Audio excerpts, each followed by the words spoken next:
현장 공부하는 과정에서 이제 범죄와 질병이 만연하게 되었고, 그리고 아이들은 길거리에서 쏟아져 나와 지도자 없이 그렇게 뛰어놀았던 아이들이었습니다. 이때 레이커스가 부모님으로부터 버려진 아이들에게 대한 교육의 필요성을 예감하고 여러 수단을 모색하던 중에 지나가던 나그네가 던진 말 한마디, 즉 당신이 직접 해보구려, 이 아이들을 직접 이제 신앙교육을 한번 시켜보라는 겁니다. 그 말에 꽂혀가지고 하나님의 음성을 듣고 그가 이제 주일학교를 시작하게 됐답니다. 그래서 이제 초창기의 주일학교는 현재의 성경 그리고 복음주의의 성격과는 달리 사회갱신 차원에서 출발하였답니다. 처음에는 레이커스의 집에서 시작했지만 점점 이게 이제 애들이 많아지고 후에는 2층 전셋집을 빌려 4명의 유급 교사까지 채용하면서까지 이렇게 활발히 전개가 됐답니다. 교육 내용은 주로 초등학교의 기초교육과 성경의 진리를 가르쳤습니다. 요즘으로 말하면 방과후 학교 그런 형식이었죠. 그래서 이것이 이제 3년 후, 그러니까 1783년경에 자기가 운영하던 잡지사인 글루체스터의 저널사에서 3년간 이 주일학교 보고서를 실은 후 선데이 스쿨의 활동이 전국에 보고가 되었고, 이것이 점점 활동이 이제 알려져서 1787년에는 25만 명의 학생들이 등록했고 1831년에는 125만 명이 등록을 하는 주일학교가 급성장을 해왔다고 합니다. 그리고 미국의 주일학교, 우리 한국은 미국 주일학교를 직접 이렇게 영향을 받았는데, 이것은 1785년에 주일학교 운동이 미국으로 건너가게 된 것입니다. 이때쯤은 미국이 제1차 대각성 운동의 후에 온 교회가 아주 불타고 회개 운동으로 가득 차고, 그리고 경건운동, 정화운동, 청교도 신앙, 이것으로 미국 전체가 아주 많은 관심을 가질 때였습니다. 그때에 이제 주일학교 이것이 시작이 됐는데, 교육의 장소는 교회, 그리고 교사는 헌신된 그리스도인, 내용은 성경만을 가르침. 그래서 오늘까지도 이거를 그대로 철저하게 지키는 교회가 침례교입니다. 미국의 남침례교 이 주일학교 운동은 아주 모범적이에요, 지금까지. 그래서 심지어 많은 장로교, 감리교 성도들도 주일학교만큼은 이 침례교에 보내는 이런 모습들. 한국도 마찬가지입니다. 한국도 침례교의 주일학교 참 잘 돼 있습니다. 우리 김장한 목사님이 지금도 극동방송을 인도하고 계시는데, 그분의 그 수원 제일 침례교회, 거기에 주일학교가 아주 잘 되고 있습니다. 또 김춘기 목사님이 그 심호하셨던 여의도 침례교회, 지금은 담임 목사님이 그 후에 2번이나 바뀌어서 있는데, 거기도 아주 주일학교 잘 되고 있습니다. 이동훈 목사님 지구촌 침례교회, 하여튼 우리 한국에도 침례교회는 이 주일학교 교재가 참 좋고 또 주일학교를 잘 이렇게 되고 있습니다. 어른들까지 이렇게 성경 공부를 체계적으로 잘하고 있는 게 침례교. 이런 우리 장로교들이 이제 분발을 해야 되는 그런 곳인데, 좌우지간 이 내용은 성경만을 가르치고 교회 안에서의 교회 터전을 마련했습니다. 스테판 박스가 윈체스터 주일학교에 출석하여 자기 딸의 전도를 통해 교회를 다니게 됐고, 한쪽 발을 사용하지 못하는 그런 관계 그랬지만 이렇게 딸이 이렇게 자기를 전도를 했죠. 그러니까 많은 경우가 주일학교 다니는 자녀들이 부모를 전도하는 경우가 많습니다. 그리고 지금도 우리 목회자들을 이렇게 조사해 보면은 한 80%가 주일학교 출신의 목회자입니다. 전도에 대한 강한 열정과 소명이 이렇게 있었습니다.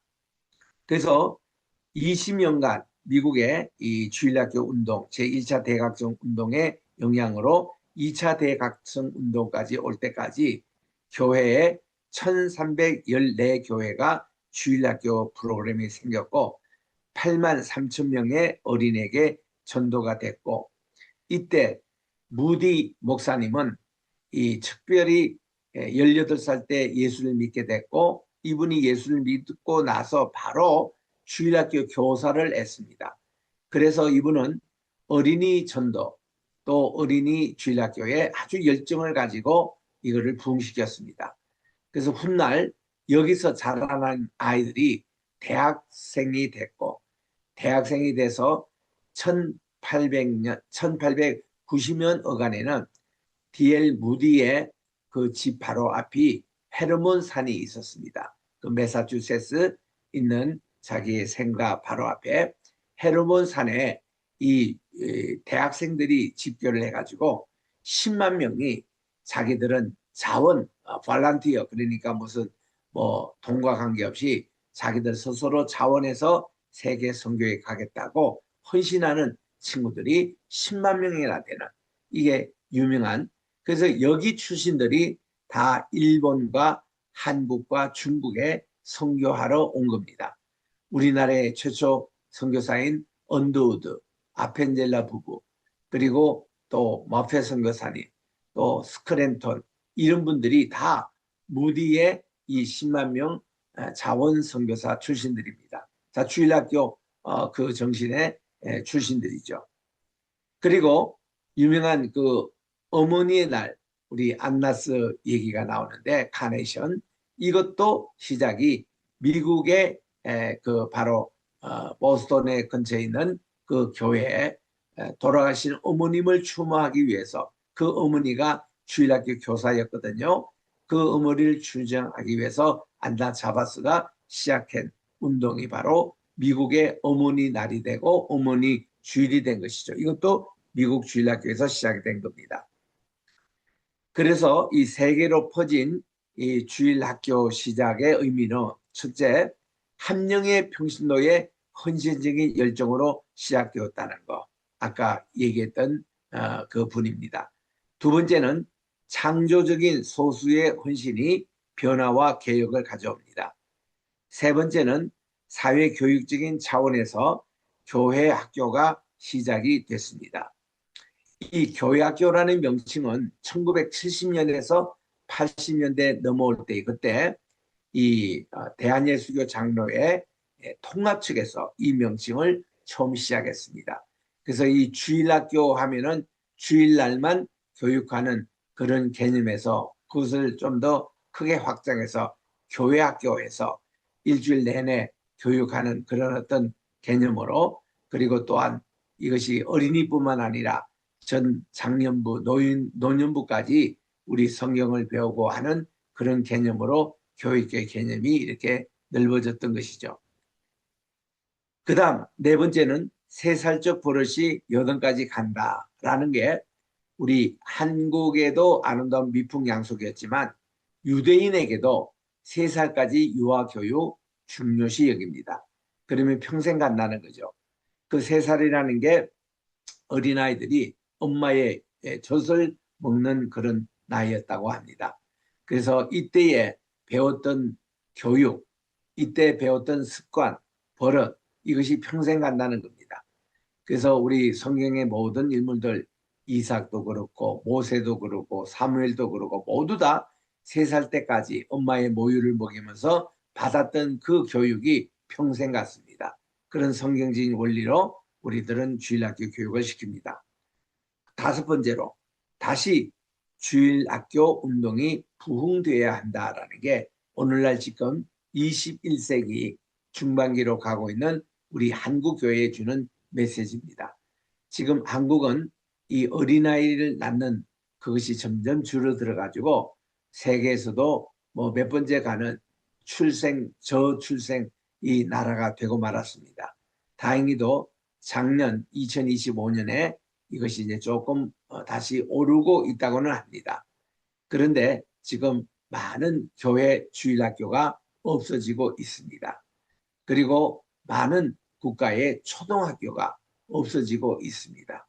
그래서 이런 위기 속에서 다시 우리 주일학교 운동이 부흥돼야 되고, 또 우리 이 저출산의 한국이 이제 출산 국가로 바뀌어야 되고, 오늘 또 뉴스에 보니까 한국에 우리 30대가 결혼하는 출산이 작년에 8.7% 늘었답니다. 참 희소식이죠.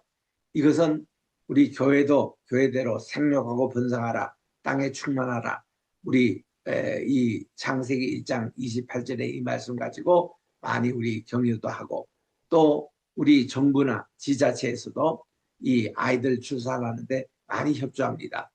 돈도 많이 경쟁적인 이것도 지원하고, 또 프로그램도 이렇게 아이들을 많이 낳는 그것에 많은 것을 혜택을 주니까 이 영향을 받아서 그런지 지금 우리 한국의 출산율 이것도 높아가고 있고 그렇습니다. 그러면 우리 교회는 다시 주일학교 운동을 부흥시켜야 됩니다. 우리 한국이 전체 다가 주일학교 없어지고 이게 유년부, 유아부, 청년부 뭐 이렇게 없어지는 추세는 아니에요. 잘 되는 교회는 되고 있습니다. 그래서 우리는 이런 주일학교 운동이 반드시 부흥돼야 된다라는 거, 이거를 우리들이 강조하고 있습니다. 자, 여기서 우리 중세 시대에 이제 넘어가기 전에 우리 주일학교 운동에 대해서 조금 더 제가 몇 가지 보충을 하겠습니다.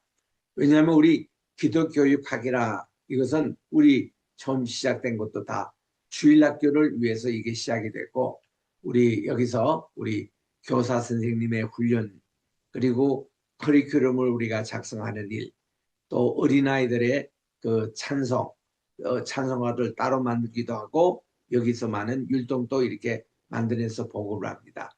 특별히 우리 두 방학이 있잖아요. 여름 방학 때는 여름 성경학교하고 겨울에는 겨울 성경학교를 합니다. 중고등부 애들은 이때 수양회를 합니다. 이런 주일학교 운동이 꾸준히 있어 왔어요.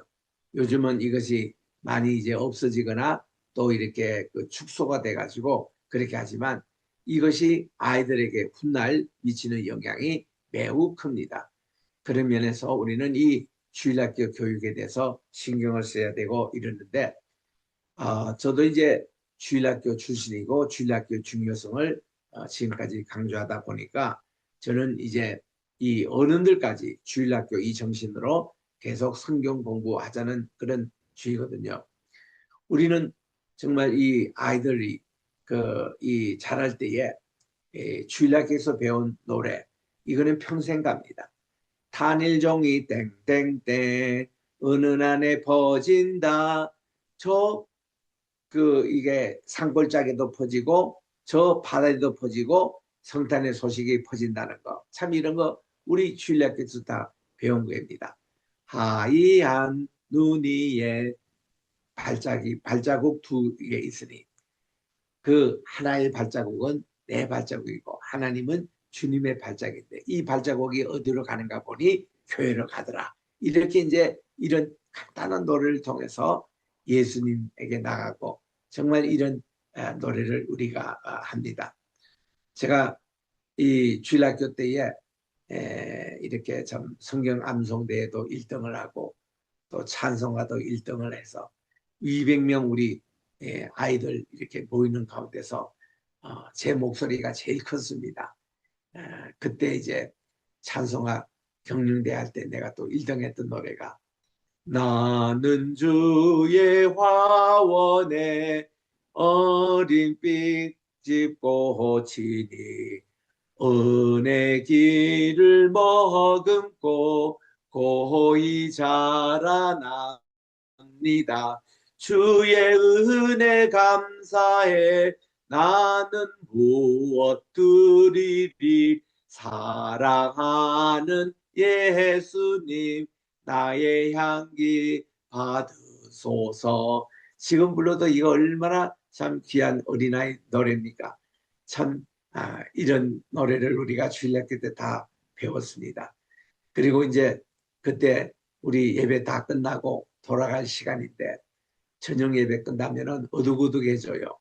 그때는 마룻바닥 예배니까 전부 다 신발 주머니에 우리 신발을 넣어서 이제 선생님께 인사하고 신발 신고 우리 이제 집으로 갈 텐데, 그때 이제 돌아갑시다, 돌아갑시다. 재미있는 시간은 벌써 지나고 1대, 2대, 3대, 4대 돌아갑시다.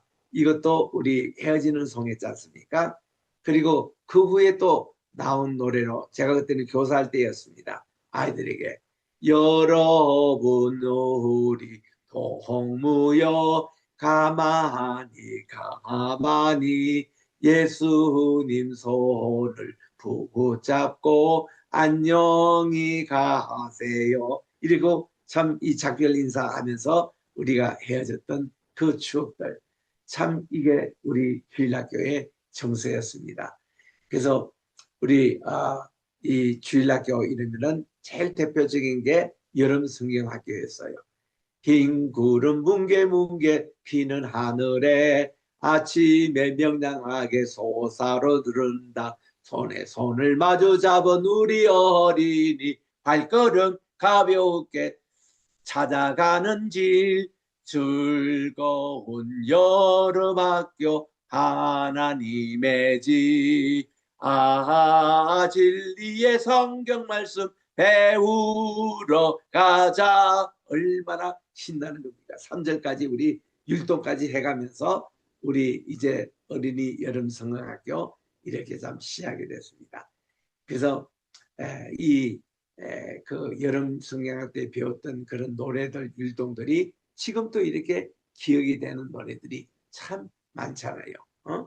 우리 이 여러 가지 좀 노래 있는데, 우리 그때는 초등학교 때 배운 노래들도 막 했습니다. 뭐 시냇물이 졸졸졸졸, 그것도 뭐 주일학교 또 하면서, 또 이제 우리 그때는 이승만 대통령이 대통령 할 때인데, 이분이 이제 보리밥을 권장하기 위해서, 혼식을 권장하기 위해서 그런 노래를 부르다.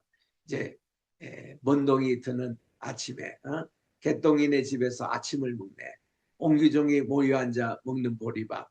꿀맛보다 더 맛주던 꽁동보리밥. 보리밥 먹는 사람 신체 건강해 하고 막 율동까지 해가면서 불렀는데, 저는 그 노래에 상처를 받았습니다. 그 꿀맛보다 더 좋은 보리밥. 그 부분이 우리는 동의가 되지 않는 거예요. 그 보리밥만 먹으면은 방귀만 자꾸 나오고, 그 당시에는 가난한 사람들이 먹는 음식이 이 보리밥이었거든요. 부잣집 상에 보면은 거기에 다 사놓는 도시락 벤도라고 했는데, 도시락에 보면은 참다 이게 흰 쌀밥만 사오는 게 얼마나 부러웠던지. 우리는 보리밥 사갖고 학교 가면 창피해가지고 저 구석에서 먹곤 했던 그런 보리밥. 그런데 이승만 대통령이 이거를 꽁동보리밥을 꿀맛보다 더 좋은 꽁동보리밥, 이거를 교회에서도 그 노래 불렀다니까요. 부를 때마다 우리 보리밥 먹는 우리 친구들은 눈을 깜짝깜짝 하면서 뭐라고 하냐면은 꿀맛보다가 아니라 모래알 씹는 꽁동보리밥, 그렇게 우리 노래를 했다고. 아이고, 이게 꿀맛보다 그게 노래가 나오지 않더라고요. 근데 요즘은 가만히 보면은 이 혼식하는 거, 이 보리밥 먹었던 거, 우리 같이 보리밥 먹었던 세대, 이거 보니까 나이 들수록 이게 건강하더라고요. 그래서 저는 보리밥 먹고 자란 세대이기 때문에 지금도 기본적인 건강은 좋습니다. 그렇게 많은 사역을 하고 잠도 많이 못 자고 그렇게 많은 글도 써내고 하지만 기본 체력이 있는 거예요. 이거 보니까 어릴 때 보리밥 먹는 것과, 우리는 늘 어릴 때 걸어 다녔습니다. 차가 있었나요, 어디? 우리 어릴 때 말이죠. 제일 좋은 우리 교통수단은 달구지였어요. 그 소가 앞에 수레를 끌고 가는 달구지, 우리 한번 타보는 것이 참 우리에게는 굉장했고, 또 그 당시 마이크로버스가 한 대 다니면서 시내 왔다 갔다 하는 그런 게 있었습니다. 그리고 또 이제 누가 결혼식 있다 그러면 신랑 신부 태워서 가는 그 택시를 뭐 시발 택시라 했어요. 나는 그 용어가 어떻게 나온지 몰랍니다. 우리 어릴 때 그렇게 들은 거예요. 그 택시 한번 이렇게 타보는 게 우리 소원이었고, 그리고는 그때 전쟁 시절이어서 군용 이게 헬기 다니는 거, 미군 군대 다닙니다. 그리고 이 헬기가 연합군 이렇게 다니는데, 야, 그거 한번 타보고 싶은 것이 제일 소원이었다고요. 그래서 우리는 달구지 타고 다니면서 하늘에 비행기를 이렇게 뜨고 군용 비행기가 날아가면 떴다 비행기 날아라 날아라 하늘 높이 날아라 이렇게 해서 우리는 그거는 나하고 전혀 관계없는 그런 이제 것으로 이렇게 했는데, 그런데 지금 세월이 흐르고 시대가 바뀌다 보니까 요즘은 제가 미국에서 목회할 때는 일주일에도 2번씩, 3번씩 비행기 탈 때가 있었습니다. 그때마다 비행기를 탈 때마다 야, 정말 이런 시대도 있구나. 우리 어릴 때는 비행기만 쳐다보고 이거 종이 비행기만 날리도 이것도 대단한 걸로 그렇게 했는데, 야, 이 비행기 타고 보험 들고 전 세계 다닐 수 있으니 이거 얼마나 좋은가. 이런 것으로 지금도 저는 비행기 타는 여행을 좋아합니다. 비행기 타면 거기가 제 그 독서실이에요. 거기가 제 휴식처입니다. 거기가 제 침대입니다. 비행기만 탔다면 그죠? 거기서 공부하고 또 거기서 또 쉼도 되고 또 거기서 잠자면 그렇게 꿀맛 같은 잠을 자면서, 미국에 한국에서 갈 때는 14시간 때로는 15시간 가는데도 비행기 안에서 잠도 잘 자고 음식도 잘 먹고, 요즘은 또 개인 TV가 있어가지고 그걸 버튼 눌리면은 한국 영화도 보고 미국 영화도 보고 세계 최신 영화도 보고 또 좋은 클래식 음악도 이렇게 오디오로 듣고, 참 이거 비행기 타는 게 제게는 굉장히 즐거움으로 지금도 남아있거든요. 그거 타고 그렇게 피곤을 느끼거나 그런 거 없습니다. 오히려 쉬는 것이 되는 것이고. 그래서 우리가 옛날 한국에서 자랄 때하고 지금 이 시대는 얼마나 뭐가 달랐는지 모릅니다. 우리는 그때 50년대, 60년대 다 뭐예요? 1차 산업시대 때입니다. 농업 중심한. 그런 사회가 한국에서 62년도부터 5개년 경제개발 때부터 산업화가 돼가지고 제가 자랐던 울산은 그 공업도시입니다. 이우락 저 안기부 부장 덕분으로 울산이 많이 그때 발전이 이미 됐는데, 그때부터 이렇게 쭉 산업화되는 그 2차 산업시대 그걸 우리가 봤잖아요. 그러니까 이게 70년대 80년대 보니까 3차 산업이 발달돼가 서비스업이 그렇게 발달되더라고요. 그리고는 90년대 중순부터 삼성을 중심한 IT 산업이니 또 컴퓨터니 이름으로 발달해가 지금은 4차 산업 시대에 들어왔잖아요. 그래가지고는 이제는 양자역학 시대가 됩니다. 이제는 또 AI 시대가 또 들어왔어요. 그래가지고는 이제는 모든 게 뭐 AI, IT 산업 이걸로 지금 이 세계가 얼마나 양자역학가 발전이 돼가지고 이 세계가 달라진지 모릅니다. 자, 이런 가운데서 우리 교회는 교회대로, 주일학교는 주일대로 이런 교육의 수준에 맞게끔 이렇게 나가고 있는데 얼마나 참 좋은지 몰라요. 그래서 우리는 이 주일학교 교육 각 교회마다 힘써야 됩니다. 어린아이 유아부 있죠. 그리고 또한 이제 유치부 있죠. 그리고 얘들 좀 자라면 소년부가 있습니다. 그리고 이제 초등부가 있어요. 중등부 있습니다. 고등부가 있습니다. 대학부가 있어요. 청년부 있습니다. 청년부도 제1청년회, 제2청년회 나눕니다. 그 다음에 장년부가 있어요. 장년부도 제1장년회, 제2장년회 나누고, 그리고는 이제 노년부가 있습니다. 이렇게 해서 각 그 우리 교회에서 각 연령별로 이렇게 요즘은 뭐 제1, 2 성교회다, 남성교회다, 성교회 이름으로 바뀌었지만 이게 또 주일학교 그 이름으로 쭉 이렇게 하면은 얼마나 교회가 이 교회 교육을 힘쓰고 하는지 모릅니다. 이거를 이렇게 우리가 힘써야 되겠는데, 이제 우리 주일학교 요구를 끝나고 다음은 우리 중세기에 있었던 우리 기독교 교육, 이거를 우리 참고로 볼 필요가 있습니다. 금방 제가 말씀드린 대로 침례교가 이 교육을 잘하고 있습니다만은 로마 캐토릭에 가보면은 영세 교육이다. 이들을 이제 그 캐토릭의 그 교육도 아주 잘 짜여져 있습니다. 그 캐토릭 학교들이 다 그런 거를 잘 하고 있는데 아쉬운 것은 이 순수 복음만 전하는 게 아니라 캐톨릭은 교리를 전하고 있기 때문에 그게 좀 아쉬운 점이에요. 그런데 그렇지 않은 이 캐톨릭에서도 교육의 방법은 많이 배울 것이 있습니다. 자, 중세 문화의 기본은 기독교였어요. 그런데 이거를 천주교라고 여러분 기독교와 천주교를 좀 구분할 필요가 있습니다. 이 천주교는 이제 구체적으로 시작된 것이 어거스틴부터 시작했다 보면 됩니다. 어거스틴은 이제 두 도시 그 저서에서 이 세상의 세속 문화와 또 기독교 문화가 있는데 이것이 합치는 것을 신성 로마 제국이라 했습니다. 그래서 이 어거스틴은 중세 교육의 기초를 마련했던 사람이고 이거를 이제 실천에 옮긴 사람이 590년 교황이었던 그레고리 1세였습니다. 그래서 이때부터 이제 정식 이렇게 캐톨릭이 이제 시작이 됐는데 이 캐톨릭은 근본이 이제 교황 중심한 그런 교권 체제입니다. 그래서 한 얼굴은 그 기독교의 그것을 이제 그들이 닦고 또 한 얼굴은 뒤에 얼굴은 그들은 이거 이 자체가 하나의 정치입니다. 이 캐톨릭의 본질은 한마디로 로마교 이게 특징이에요. 로마를 건설했던 로브루스와 로루스라는 두 늑대 형제가 있었답니다.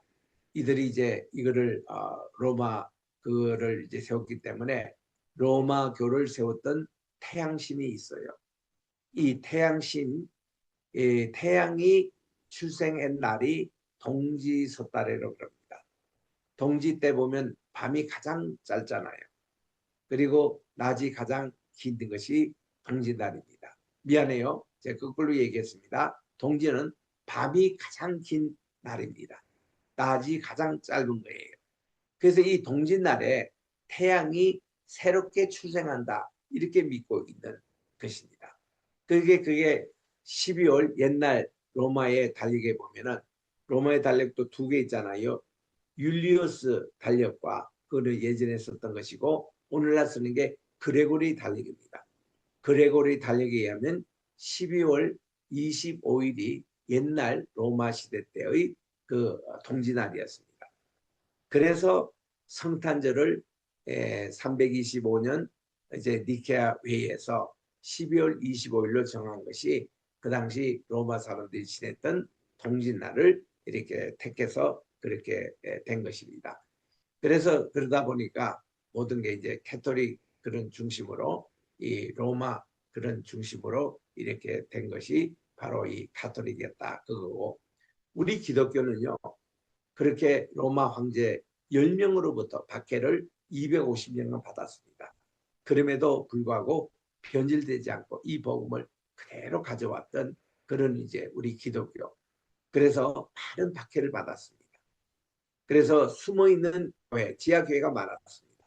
카타콤처럼 이게 로마의 카타콤이 지하 묘실인데 거기서 예배를 드렸고 이런 기독교가 많은 박해를 받았죠. 그러다가 이제 이 캐톨릭이 들어와서 캐톨릭이 되는 게 아니고 이것이 이제 그 로마의 권력자 이게 콘스탄티누스가 313년에 이제 이 기독교를 공인할 때부터 이제 이 공인된 기독교로 따라가는 그런 것이 훗날 캐톨릭이 된 것이고 거기에 우리들은 정치 세력하고는 관계없이 우리들은 우리의 신앙을 그대로 지키겠다고 그대로 내려온 것이 우리 기독교였습니다. 그래서 이 기독교의 제일 오래된 교단이 침례교예요. 침례교의 원조는 사도 그 요한도 있지만 우리 침례자 요한이 있잖아요. 그 침례자 요한 그분이 이제 쭉 그 전통이 내려온 것이 침례교입니다. 그 침례교는 그렇게 많은 피해 역사를 가지고 있습니다. 순교 역사를 가지고 있던 거죠. 로마 초기에는 로마 교황으로부터 아니 황제로부터 그렇게 많은 이제 피해 역사가 있었고 중세 시대가 딱 들어가면서부터 캐톨릭이 이제 이 창고부터는 캐토릭으로부터 핍박을 많이 받은 게 침례교입니다.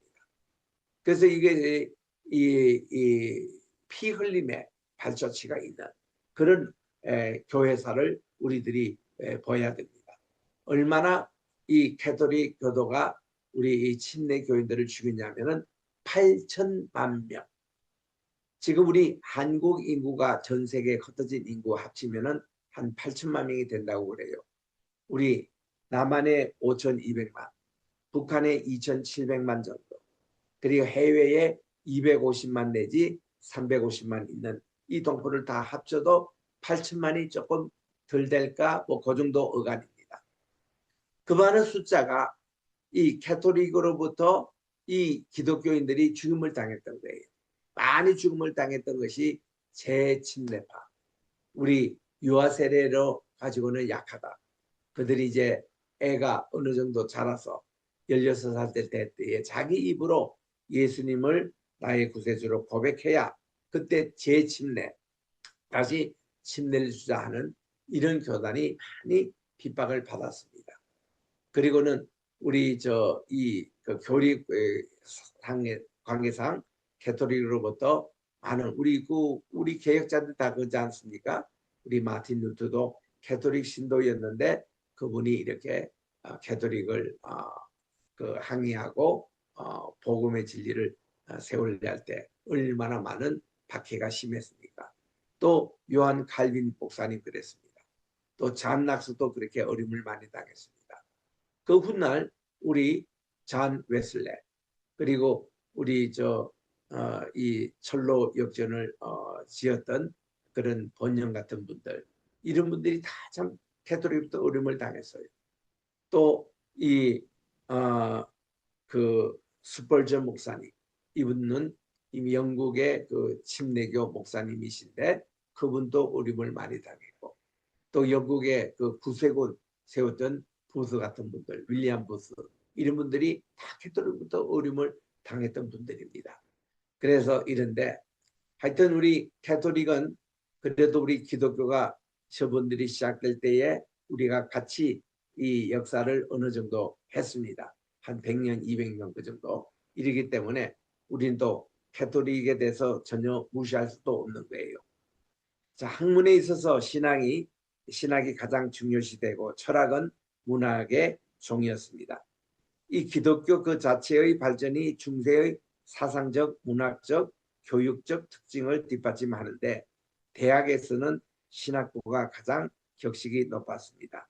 그래서 웬만한 이 대학 시작은 이 가톨릭 여기에 많이 영향을 받았습니다.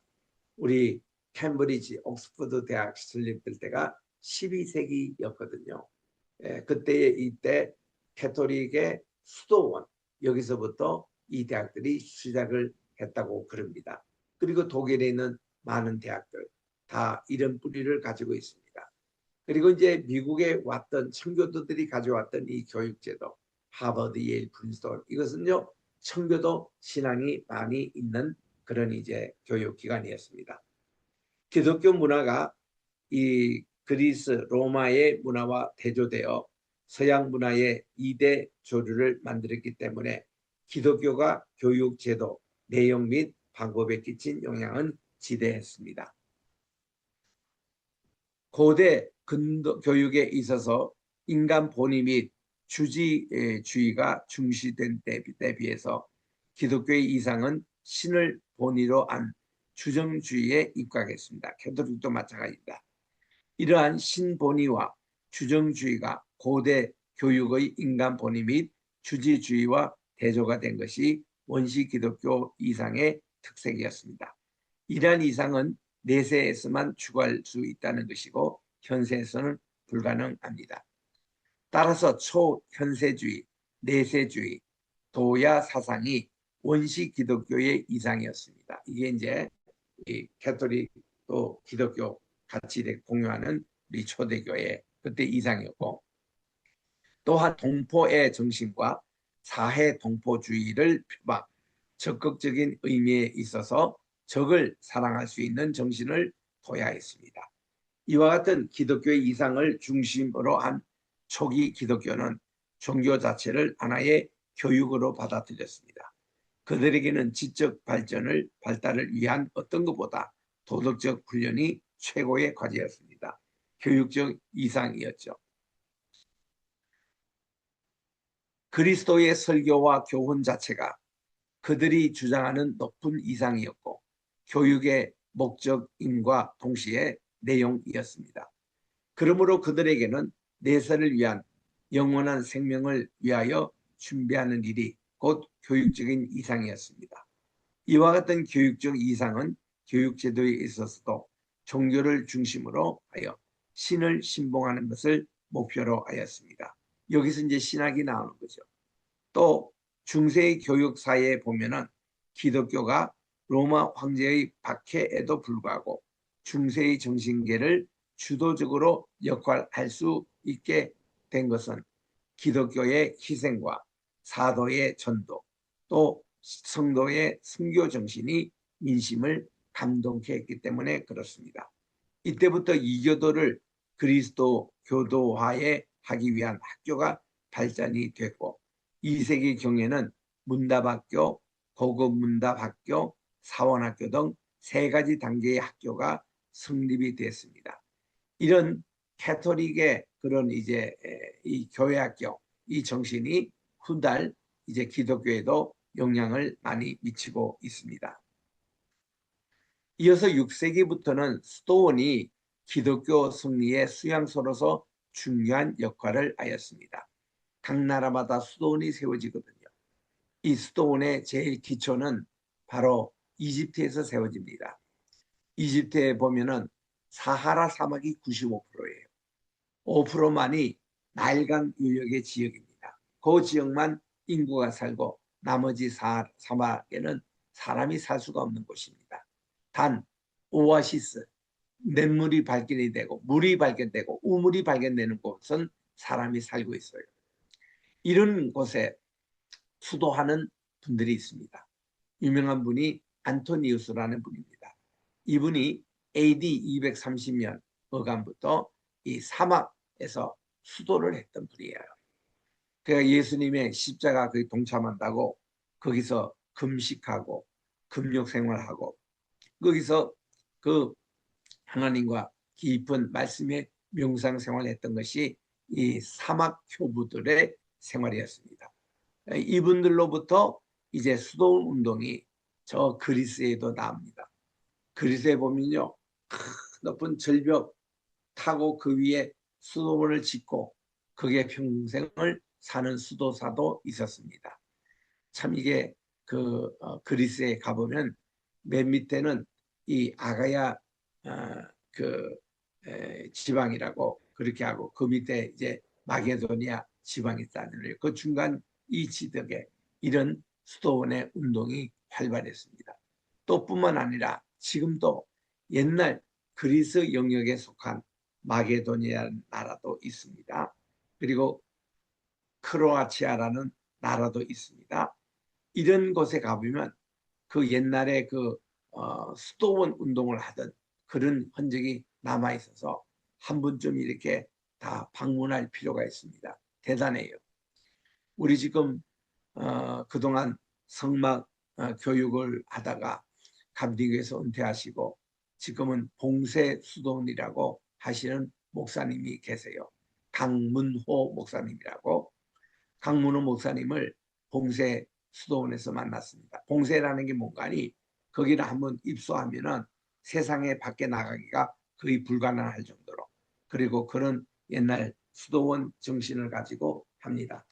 그분 말씀을 이렇게 들어보니까 이 은퇴 후에 수도원을 하시기 위해서 유럽에 잘 돼 있는 그런 수도원을 다 이렇게 시찰을 하셨는데 크로아티아 이런 나라에 가니까요. 얼마나 거기 수도 운동이 모범적으로 잘하고 있는지 그걸 보고 많이 영향을 받았다고 그렇게 하십니다. 좌우지간 이런 수도 운동이 한국에서 이 기독교 내에서도 요즘 자꾸 늘어나고 있는 것인데 이 수도원 제도는 로마의 퇴폐와 더불어 교회 안에서 심오한 종교적인 생활을 영위하자는 운동으로 13세기에 이르러 유럽 각지에 널리 전파가 되었습니다. 그래서 이 마틴 루터도 이 수도원 출신이에요. 그가 아우구스트 수도원에 들어가서 그거는 본래 법대 학생이었습니다. 그런데 그가 하루는 친구와 함께 들판에 가고 있는데 갑자기 하늘에 번개, 뇌성 이것이 떨어져 가지고 그 친구가 현장 자기 본에서 죽었습니다. 번개에 맞아가지고. 근데 자기는 살았어요. 그때에 이 그가 캐톨릭 신자였기 때문에 마틴 루터가 그는 자동적으로 성 안나여 저를 살려주었으니 제가 제 이제 남은 생애를 바로 그 수도원에서 제가 모든 걸 바치겠습니다 하고 그가 찾아갔던 곳이 아우구스트 수도원이었다고 그럽니다. 그래서 열심히 공부했어요. 학사, 석사를 다 마쳤습니다. 거기 교수가 됐어요. 그는 시편과 갈라디아서를 열심히 가르쳤습니다. 그가 갈라디아서를 가르칠 때 갈라디아서 3장 11절 의인은 믿음으로 말미암아 살리라. 로마서 1장 16절 17절 주제 말씀 아니겠습니까? 여기에 그가 큰 감명을 얻고 그렇구나. 우리 죄인이 의롭게 되는 것은 믿음으로 말미암아 되는구나. 크게 깨닫고 그때 이 캐톨릭의 영세 교육이다. 또 캐톨릭에서 얘기하는 구제를 통해서도 우리가 뭐 연역에도 갈 수 있고 연역에서 우리가 천국으로도 옮길 수 있고 이런 교리들이 다 성경에 없는 그런 것임을 깨닫고 그는 이제 그런 상태에서 이 로마의 성지순례에 갔다는 거 아닙니까? 로마에 가면은 당시 캐톨릭 신자들이 세 군데는 꼭 들려야 됐습니다. 성 베드로 성당을 들려야 됐고 두 번째는 이제 성 바울 기념교회를 들려야 됐습니다. 그리고 또 하나는 성 요한 교회 여기도 기념교회가 있습니다. 근데 성 요한 교회는 가보면은 거기 이제 성당 안에 들어가서 이제 이 마룻바닥부터 이 설교자가 설교하는 설교당까지 거기에 이제 계단이 있는데 이 계단을 무릎으로 기어 올라가야 그들이 캐톨릭에서 그렇게 가르칩니다. 연옥에 가서 9년 동안 그들의 죄가 면제받는다. 이런 어떤 그를 가르쳐 주기 때문에 마틴 루터도 그렇게 무릎을 꿇고 올라갔다는 겁니다. 그런데 중간쯤 가다가 갑자기 그의 마음속에 이게 아닌데 이거는 구원하고 관계없는 일인데 우리 분명히 의인은 믿음으로 말미암아 살리라 말씀이었고 이거는 아니다. 그래가지고 벌떡 일어나가지고 계단 중간에서 내려왔다는 겁니다. 그래서 성 요한 기념교회당에서 이제 무릎을 꿇지 않고 내려왔던 최초의 인물이 마틴 루터가 되고 그는 거기서 내려와 가지고 이제 독일로 가서 위텐베르그 그 대학에서 자기가 가르쳤는데 그게 10월 31일 그날이 할로윈 데이입니다. 그 캐톨릭이 이제 이날 이제 내일이면 모든 성인들이 다 잠자던 자들이 부활해 가지고 이제 큰 축제가 벌어지는 날인데 이날 할로윈 데이 때 이거 전야됩니다. 이날 이게 아니다 하고 그가 선전포고했던 것이 바로 이거였고 그리고 이제 그날이 또 로만 교황청에서는 이 교황과 추기경들이 이 하나님의 비밀 문서를 이렇게 이제 숨기는 날로서 이것이 이제 들춰내면은 이제 이 많은 기독교의 마지막 그 이 구원의 소식이 저 먼 나라 동방 우리 한국을 얘기합니다만은 거기서 온이 문서가 그날 봉쇄가 돼가지고 이거를 영구히 이렇게 보지 못하도록 비밀 창고에 넣었던 날이 이 날이라고 합니다. 그래서 이 마틴 루터가 그날을 계시로 이렇게 개혁 운동이 일어났는데 이런 것이 이제 다 오늘날 우리 기독교, 장로교, 감리교, 침례교, 또 순복음교회, 또 이렇게 구세군 이 생긴 다 배경이 되는 내용이 나오죠. 그래서 우리가 이 수도원 운동도 관심을 가지고 기독교 교육 측면에서 우리 한번 봐야 된다. 이 수도원에 보면은 금욕주의, 참 이거 어설티전이라고 배울 만하죠. 또 영적인 훈련 배울 만합니다. 우리 매 사순절 기간이 되면은 수도원 운동에서 하던 경건의 훈련을 우리들이 이렇게 답습하는 것이 이 기간이거든요. 그래서 이때의 기독교 교육 측면에서 수도원 운동을 한번 공부할 필요가 있습니다. 여기는 빈곤과 순결과 복종을 강조하고 있습니다. 그래서 이 수도원 운동을 또 발전시킨 분이 프란시스컨 교단입니다. 이게 아시시, 이게 이태리 아시시 조그마한 마을, 여기 출신인 프란시스코는 꽤 부자였습니다. 그런데도 불구하고 그는 모든 아버지의 부를 다 벗겨버리고 그는 빈곤하게 됐습니다. 우리 기독교는 마태복음 25장 31절부터 48절에 보니 어린 한 소자에게 베푼 것이 곧 내게 행할 것이라고 예수님이 소자의 모습으로 우리에게 나타나는데 거기에 보니까 기독교의 정신은 빈곤하고 순결, 복종 이거였다 해서 프란시스코 교단은 그렇게 나갔습니다. 또 베네딕투스 수도원이 있어요. 이 베네딕투스 수도원은 이게 프란시스컨 수녀보다는 조금 더 이게 학문적으로 흘러갔던 수도원입니다. 그래서 이제 거기 가보면은 또 공부를 또 많이 시킵니다. 이런 수도원이 있고요. 그리고 베네딕투스는 또 양조장이 있어요. 예수님의 이렇게 성만찬식 할 때에 쓰는 그런 포도주를 거기서 생산해서 하는데 그래서 베네딕투스 이 브랜드가 있는 포도주가 유명하지요. 이런 수도원도 있고 또 이제 한 수도원으로 이게 되는 게 뭐 수도원이 여러 종류가 있습니다만은 이제 그런 가운데서 이제 또 이제 대표적인 그런 수도원인데 금욕을 강조하는 데가 있습니다. 제가 이스라엘 갈 때에 엠마오에 갔습니다. 엠마오는 우리 주님께서 부활하신 그날 두 제자와 함께 가는데 두 제자 한 제자 이름은 글로바라 그러고 또 하나의 제자라 하는 거 보니까 그의 부인이 아니었겠는가 그런 얘기를 많이 합니다. 하여튼 엠마오의 집인 그들과 함께 동행하시면서 이들은 부활의 주님에 대해서 어떻게 생각하는가 주님이 들으시는 겁니다. 그랬더니 이 글로바가 한참 예수님에서 막 떠드는 건데 엉뚱하게 그런 떠드는 것을 보고도 예루살렘을 버리고 자기 집 고향으로 가고 있다는 사실입니다.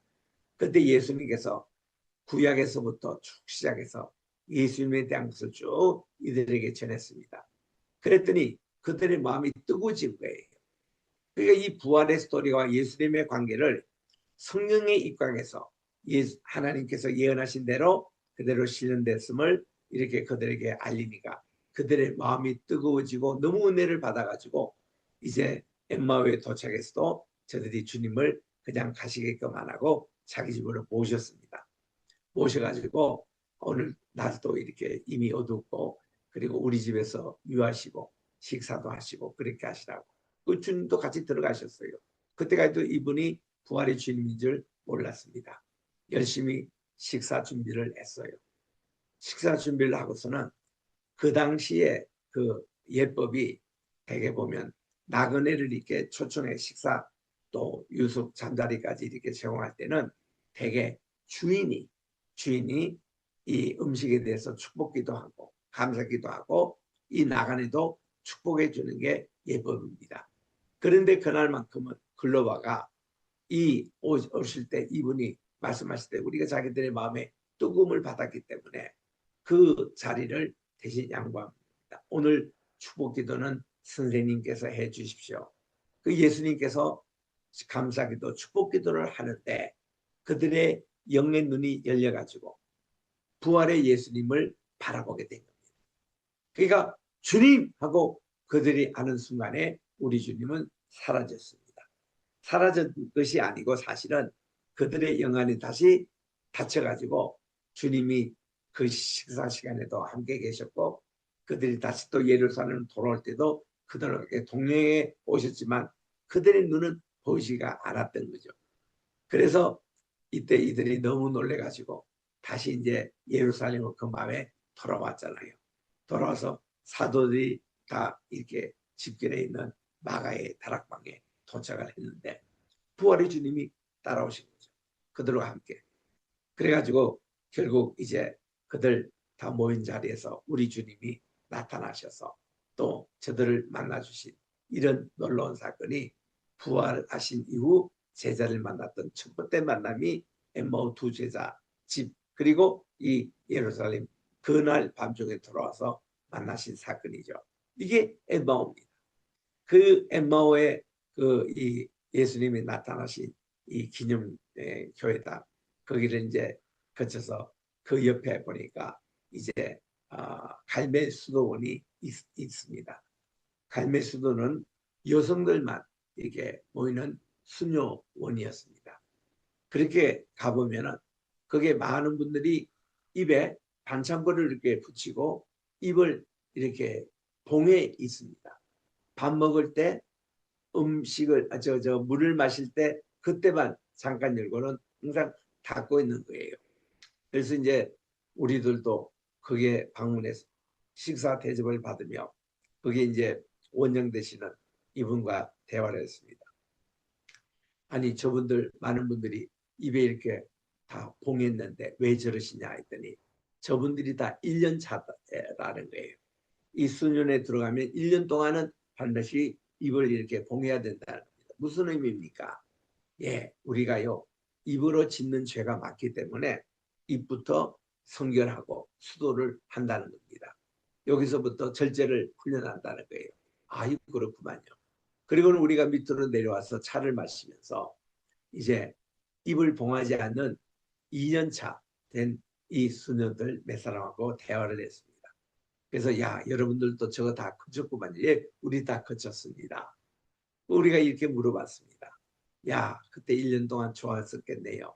입으로 우리가 짓는 죄 거짓말하지 않고 욕도 하지 않고 하나님 영광 가른 일도 하지 않고 이거 다 봉해서 참 좋았겠네요. 이렇게 물으니까 이분들 슬 웃으면서 하는 말이 목사님들 이렇게 우리들이 입을 가린다고 죄를 짓는 게 아니라 입을 안 가려도 머리로 또 다 죄를 짓더라는 거예요.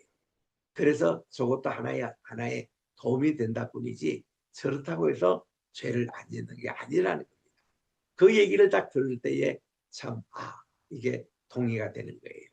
그래서 대부분 이 세계에 있는 어떤 우리 수도원을 가면 다 특징이 있는데 되게 빈곤, 가난 이거를 중시하는 프랜시스컨 교단이 있고 학문 이거를 중시하는 베네딕투스 이런 수도원이 있고 또 지금 이런 그 경건의 훈련 이거 하는 또 수도원들이 많이 있는 것이 사실입니다. 그래서 오늘은 여기까지 하도록 하겠습니다. 여러분 혹시 질문 있으면 오늘 주일학교 얘기와 우리 중세